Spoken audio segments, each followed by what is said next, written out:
Putri Malu. Nggak tahu, saya tahu dari mana bisa dikenal dengan Putri Malu. Karena apa? Karena biasanya setiap perkara pembunuhan berencana tersangka itu ditahan dan seharusnya ditahan.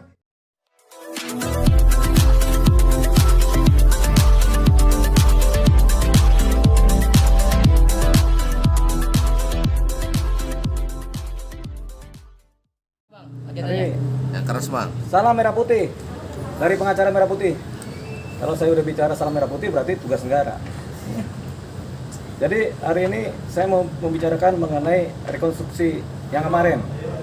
Apa tuh rekonstruksi kasus Ferdy Sambo yang kemarin?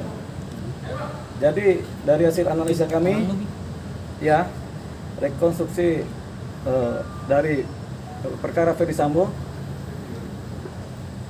sebenarnya berjalan baik, tapi kemudian menjadi cacat karena ada keadilan masyarakat, rasa keadilan masyarakat yang dilanggar, yaitu adalah tidak diperbolehkannya pengacara korban untuk mengikuti proses rekonstruksi, padahal pengacara korban adalah punya hubungan hukum dengan perkara Ferdy Sambo, sehingga mereka secara pro justisia seharusnya dilibatkan.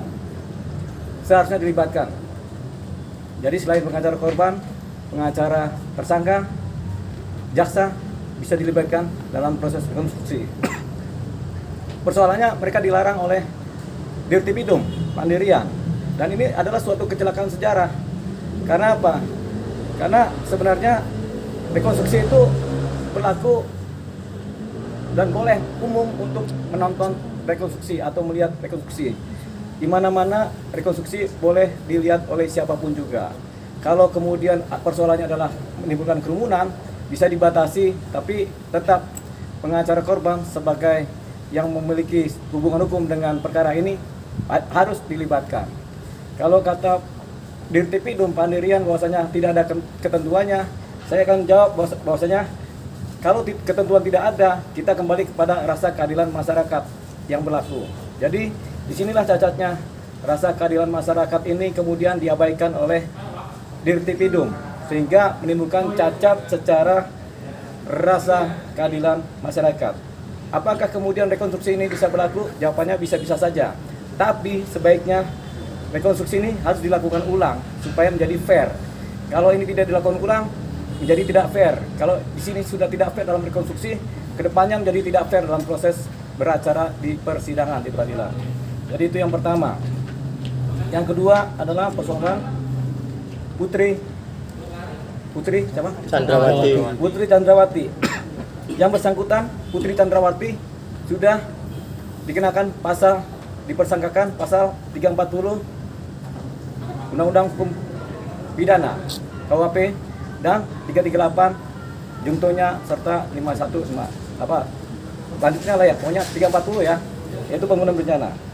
Sangat disayangkan sekali ada kefatalan dalam penyidik melakukan penanganan perkaranya si Putri Chandrawati atau yang biasa dikenal Putri Malu. Nggak tahu, saya tahu dari mana bisa dikenal dengan Putri Malu. Karena apa? Karena biasanya setiap perkara pembunuhan berencana tersangka itu ditahan dan seharusnya ditahan karena dikhawatirkan menghilangkan barang-barang bukti, ya kan, dan bisa dikhawatirkan membuat suatu keterangan palsu di masyarakat. Makanya sepanjang sejarahnya belum pernah ada kejadian yang fatal ini di mana tersangka 340 itu tidak ditahan, malah bebas berkeliaran.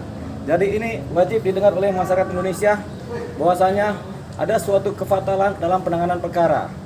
Memang mengenai penahanan terhadap tersangka adalah kewenangan penyidik. Namun demikian, penyidik tidak boleh juga menjadi otoriter terhadap persoalan penanganan tersangka 340 yang tidak ditahan. Penyidik tidak boleh otoriter dan seharusnya penyidik juga dalam kewenangan yang subjektif ini harus melihat rasa keadilan masyarakat. Kemarin dan hari ini kita mendengar masyarakat berbondong-bondong mengecam perilaku dari penyidik yang tidak menahan saudara Putri Malu. Ya, jadi ini adalah kesalahan fatal. Saya lama di Polres Jakarta Selatan. Ada kira-kira 15 tahun saya mendampingi atau ikut serta dalam bagian perbantuan hukum di Polres Jakarta Selatan, bahkan membantu dalam teknis penyidikan di Polres Jakarta Selatan. Tidak pernah sekalipun tersangka 340 yang sudah dipersangkakan, yaitu perbuatan pidana pembunuhan berencana, itu yang kemudian bebas berkeliaran. Bahkan pelaku penipuan pun ditahan, pelaku nyolong ayam ditahan, pelaku penganiayaan ringan ditahan. Ini pelaku pembunuhan berat berencana malah bebas berkeliaran. Makanya ini adalah suatu kesalahan fatal yang dilakukan oleh Dirtipidum. Dalam hal ini tentunya di atasnya adalah Kabareskrim Mabes Polri. Gitu. Nah, ya, jadi itu dia.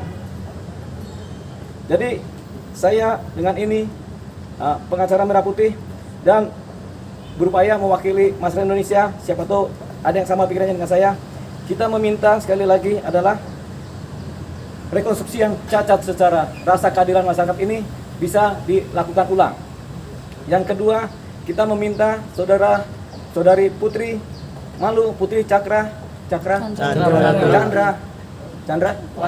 Putri Chandrawati supaya dia ditahan pada hari ini. Yang ketiga, atas kesalahan-kesalahan fatal yang diduga dilakukan oleh Kabareskrim maupun Dirtipidum, di mana tidak melakukan penahanan terhadap Putri, kemudian juga kesalahan-kesalahan di mana ada cacat dalam proses rekonstruksi perkaranya Sambo, di mana rasa keadilan masyarakat ini kemudian terluka, di mana si pengacara korban tidak boleh menghadiri rekonstruksi, maka ini adalah mengarah kepada peradilan sesat, ya. Jadi saya minta rekonstruksi ulang.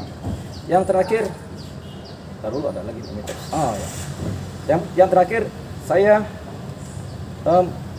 meminta yaitu Presiden Jokowi, yang kedua Menko Polhukam Bapak Mahfud MD, yang ketiga Kapolri dan Wakapolri, ya kan, supaya mereka kemudian menganalisa kinerja dari Kabareskrim dan Dirtipidum yang tampaknya kelihatannya melakukan proses penyidikan yang tidak berdasarkan hukum.